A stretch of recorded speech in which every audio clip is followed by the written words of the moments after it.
Good evening and welcome. Tonight we're going to look at the night sky in June in 2022.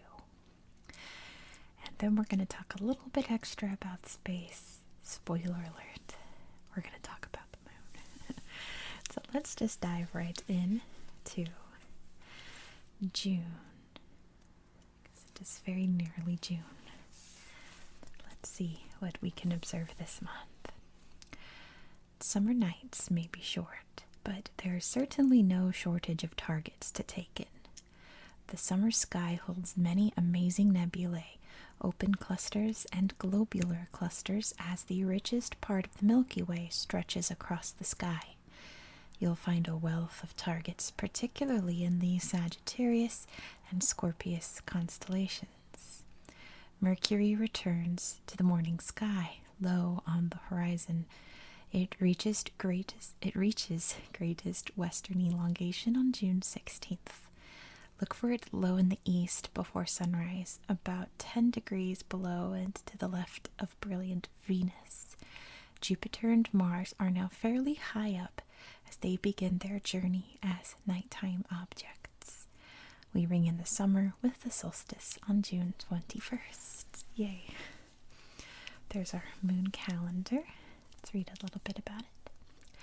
The month starts off with the moon at apogee on June 2nd and once again on June 29th.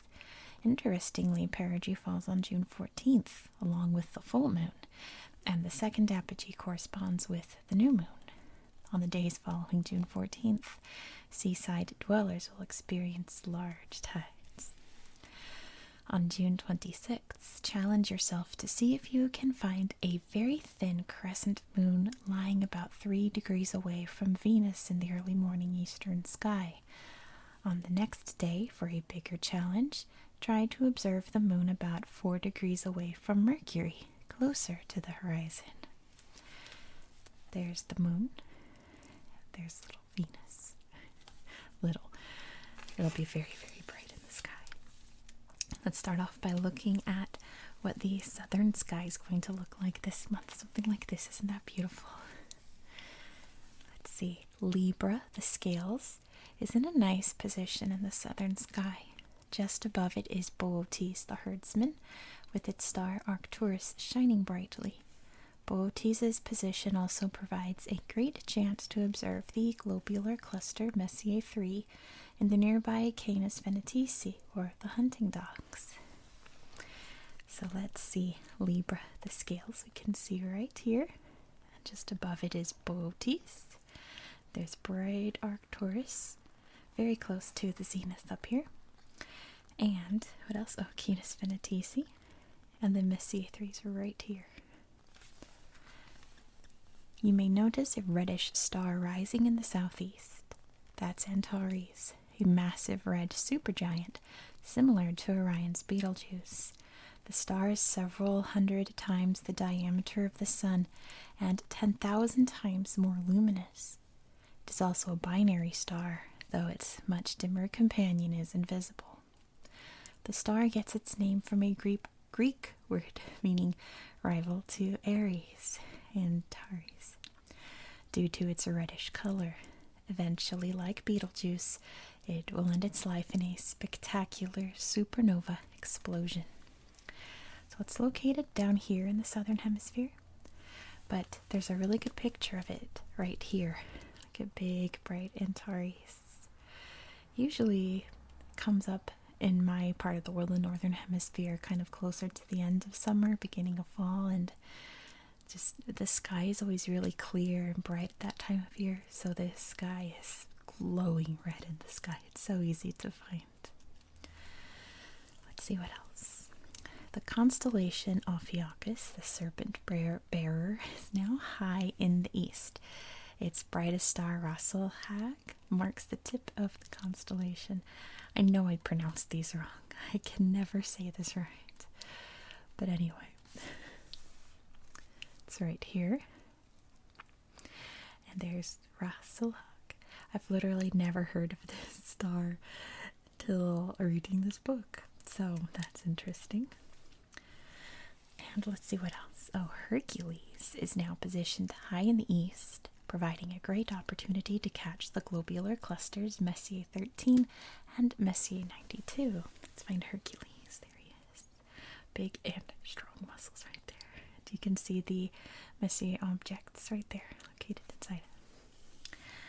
Let's see what we've got in the northern sky.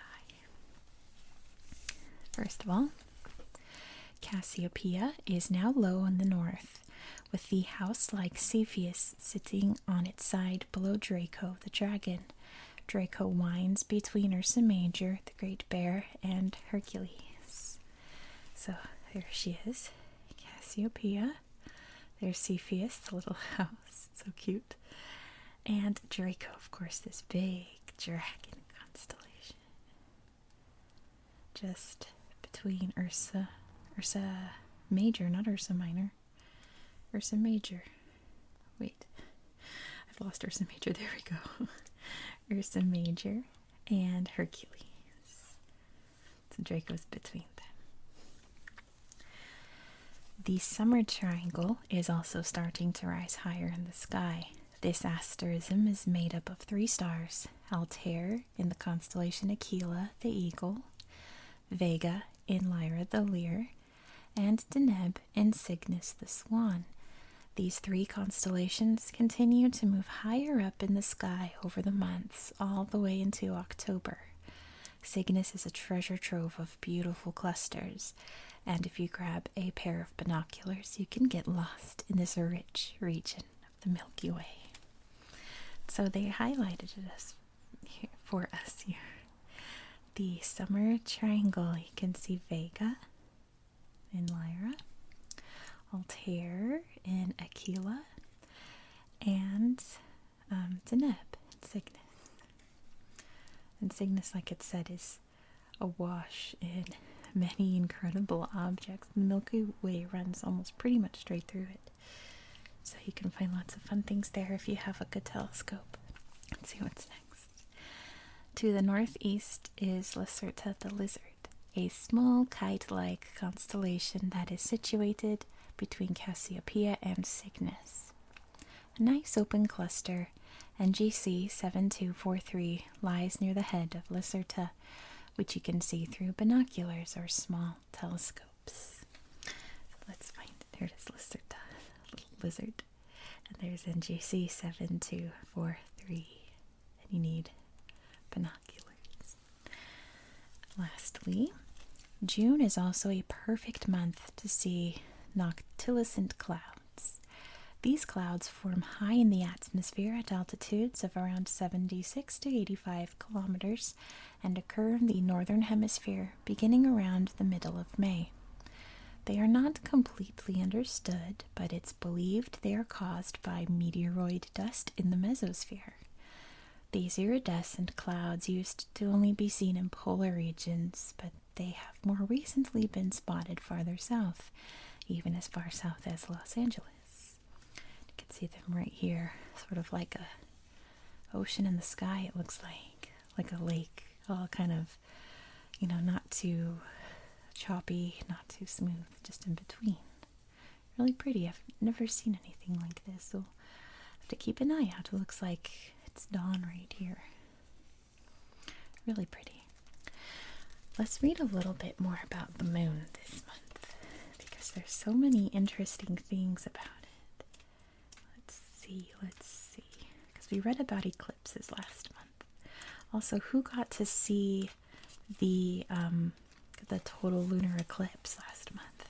I got to see just after it finished. I got to see it because it was a little foggy, cloudy here in the city. But I still got to see it. It was great. The moon. The moon is most often the first astronomical object to capture anyone's attention in the night sky. It's also likely the first object most people see up close, whether it be through binoculars or a telescope. Our nearest celestial neighbor has been an object of fascination since humans first looked up to the sky. Early scientists in ancient observatories carefully tracked the cycles of the moon. Some 23 centuries ago, Aristarchus of Samos carefully observed a total lunar eclipse and derived impressively accurate measurements of the moon's diameter. He estimated its diameter was 1/3 that of Earth.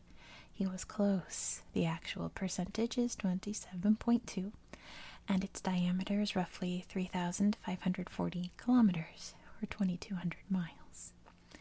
It takes about 29.5 days for the moon to go through its cycle of phases. When you can't see the moon at all, it's called a new moon, which you can see right here. Look at this diagram after. When the moon is fully illuminated, it is a full moon. The list of phases is new moon, waxing crescent moon, which is when the moon's just a thin crescent, the first quarter moon, when it appears half full, waxing gibbous moon, when the moon is between half full and full, then full moon, before the process runs in reverse from full to new, waning gibbous moon, third or last quarter moon, waning crescent moon, new moon. Let's check it out. So here's what the moon looks like facing Earth. We'll talk about that in a minute. So you can see how the dark and the light alternates as it moves around our planet. Here's a new moon, waxing crescent, first quarter, waxing gibbous, a full moon, so beautiful, then a waning gibbous, the third quarter, the waning crescent, and then back to new moon. The moon is tidally locked with Earth, meaning that we only ever get to see one face of it. The sun does shine on the other side of the moon when we can't see it, so don't call the far side of the moon the dark side. While it may seem that we always see these same moon features month after month, that's not entirely true. The moon oscillates from our perspective, a process called lunar libration. As a result, every so often we see some small part of the moon we don't always see.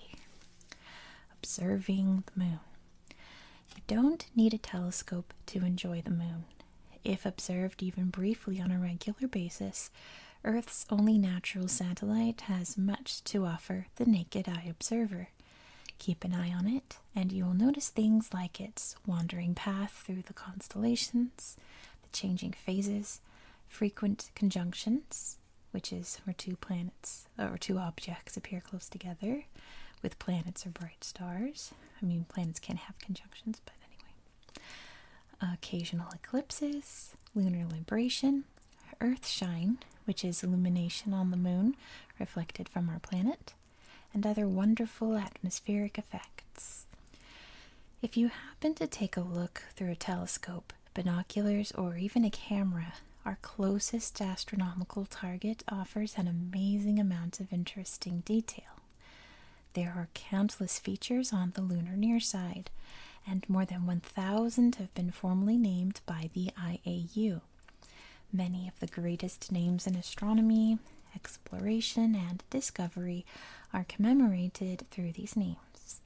For extra dramatic effect, try looking at a lunar feature when it is the line between darkness and sunlight, runs nearby the feature.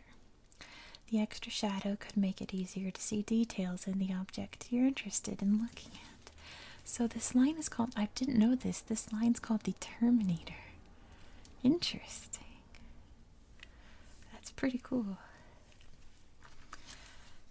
An estimated 3 to 4 billion years ago, our solar system was bombarded by debris for hundreds of millions of years.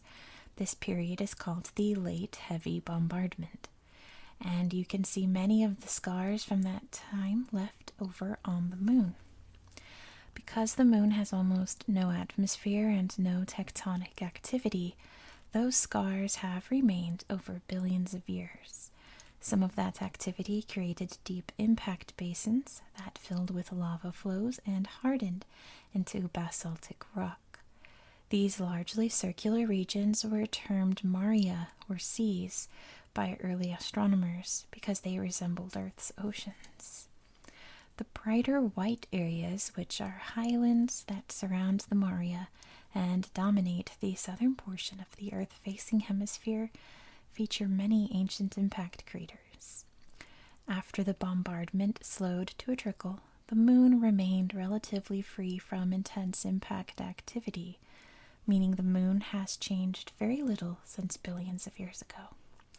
But just like on Earth, meteorites still periodically slam into the moon today.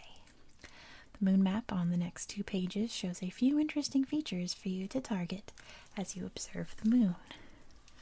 So let's check it out. This little miniature version of the side of the moon we can see. Starting on this page, we have a crater named Plato. This area is Mare Imbrium, or the Sea of Showers, or the Sea of Rain. This big crater right here is named Copernicus. This crater is named Aristarchus. This mare right here is the Mare Insularum, or the Sea of Islands. Which makes sense, there's lots of tiny little dots in it. This crater is named Kepler. This is the Oceanus Procellarum, or the Ocean of Storms. This crater is named Grimaldi. This is the Mare Cognitum, or the sea that has become known. This crater, I don't know this name, Gassendi, I'm not sure, but there it is. This is Mare Humorum, or the Sea of Moisture. And up here is Mare Nubium, the Sea of Clouds. Over here, it's not a very bright mare, is it? It's Mare Frigoris, or the Sea of Cold. This is Mare Serenitatis, or the Sea of Serenity. And this is Mare Tranquillitatis, or the Sea of Tranquility. This is Mare Crisium, or the Sea of Crises. We have Mare Fecunditatis, or the Sea of Fecundity, or fertility. This crater is named, I don't know this name either, Langrenus. This is Mare Nectaris, or the Sea of Nectar. This crater right here is named Stevinus.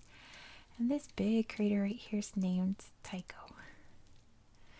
So that is our moon. So when you check it out this month, try to identify the different spots you can see. The naked eye, or even with some binoculars, you can see some of the detail. I like all the names of the craters, that's cool. And the mares as well. So thank you so much for watching. I do hope that you found this video relaxing and educational. And I hope that you have a very good night. Put this together. Ta-da! Good night.